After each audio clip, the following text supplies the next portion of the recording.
Good morning, dear students of class 9th. Today we will going to read the next paragraph of the lesson, The Little Girl. Yesterday we have taught you the paragraph from 1 to 3rd. Today we are starting from paragraph 4.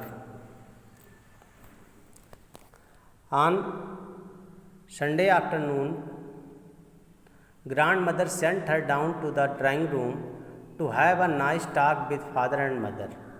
But the little girl always found mother reading and father stretched out on the sofa, his handkerchief on his face, his feet on one of the best cushions, sleeping soundly and snoring. Sunday के afternoon में grandmother ने उसको drawing room में भेजा कि वो अपने माता पिता से जाकर के अच्छी बातें करे।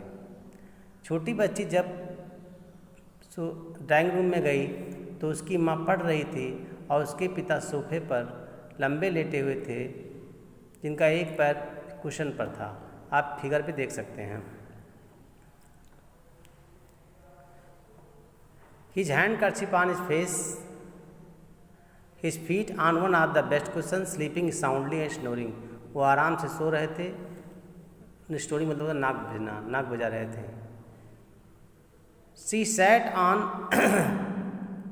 She sat on a stool, gravely watched him until he woke up stretched and asked for the time, then looked at her.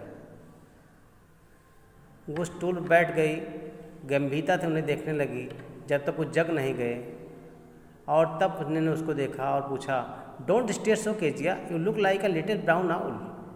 उसके पिता ने कहा, केजिया तुम ऐसा क्यों घूर रही हो, तुम जैसे छोटी सी ब्राउन आउल लग रही हो, उल्लू लग रही हो. One day, when she was kept indoors with a cold, her grandmother told her that her father's birthday was next week. ठंडी महीना था, कोल्ड में वो चुपचाप इंडोर बैठी थी.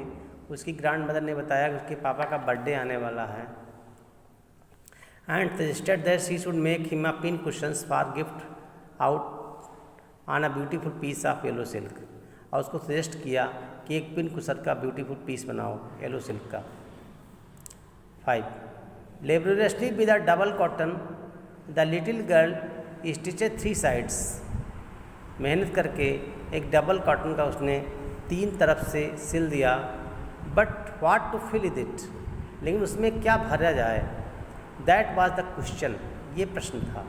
The grand mother was out in the garden and she wandered into mother's bedroom and looked for scraps. उसमें क्या भर दिया जाए, इसके लिए वो जो है अपने माँ के रूम में गई. On the bed table she discovered a great many sheets of fine paper, gathered them up, tore into the tiny pieces and stuffed her cache, then sewed up in the 4th side. मैं कमरे में गई, वहाँ पर उसने देखा कि तमाम पेपर पड़े हुए हैं. उन पेपर को उसने उठाया, छोटे छोटे टुकड़े किए और उसके बाद उसी को उसमें भर दिया लिहाफ में, और फिर 4था साइड सिल दिया. The night there was hue and cry in the house. उस रात घरे बहुत तूफान मचा. Father's great speech for a port authority had been lost. उसके पिता का स्पीच था वो जो उसने फड़ कर भरा था पोर्ट अथॉरिटी के लिए, वो गायब था. रूम्स वर सर्च्ड, पूरा रूम खोजा गया. सर्वेंट क्वेश्चन, सर्वेंट से बात की गई. Finally mother came into Kezia's room. उसकी माँ केजिया के रूम में आई. Kezia, I suppose you didn't see some papers on table in our room. क्या तुमने कुछ पेपर तो टेबल पर नहीं देखे थे रूम में हमारे? ओ यस, हाँ. She said, I told them up for my surprise. मैंने उसको फाड़ दिया अपने सरप्राइज के लिए. व्हाट, स्क्रीन मदर चिल्लाई, क्या? Come straight down to the drawing room distant. Drawing room में आओ तुरंत. 6.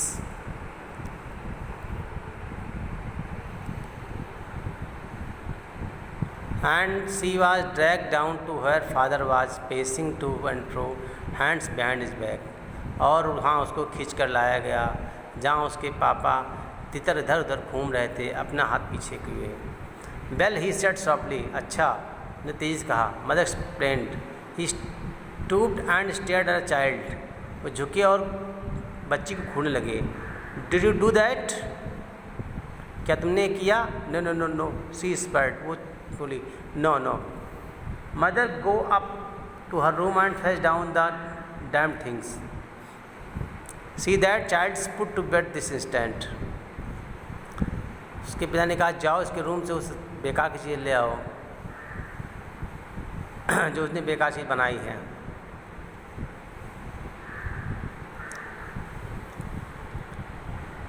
Crying too much to explain, she lay in the shadowed room watching the evening light make a sad little pattern on the floor. रोते हुए वो room में उस रात बैठी रही। Then father came into the room with a ruler and in his hands. उसके बाद उसके पिता एक डंडा लेकर उसके कमरे में आए। I am going to beat you for this, he said. इसके लिए मैं तुम्हें मारने जा रहा हूँ। Oh no, she screamed, hiding under his bedclothes. वो छिप गई बेडक्लॉथ में। He pulled them aside. उन्होंने उसको अलग किया। Sit up, he ordered, and hold out your hands. You must be taught once for all not to touch what does not belong you. तुमको इसके लिए दंड मिलना चाहिए, जिससे तुम्हें सबक मिले कि जो तुमसे संबंधित चीज़ नहीं है उसको तुम मत छुओ। But it was for birthday, लेकिन ये आपके बर्थडे के लिए था। Down came the ruler on little pink palms, तब तक रूलर जो है उसके छोटे छोटे गुलाबी हाथों में पड़ चुके थे। स्टूडेंट्स, पैराग्राफ 8 आपको कल पढ़ाया जाएगा। इसका जो है वर्ड मीनिंग आप लोग नोट कर लीजिएगा और इसको दोबारा पढ़िए। कोई प्रॉब्लम है तो you can contact on YouTube comments. Okay, bye.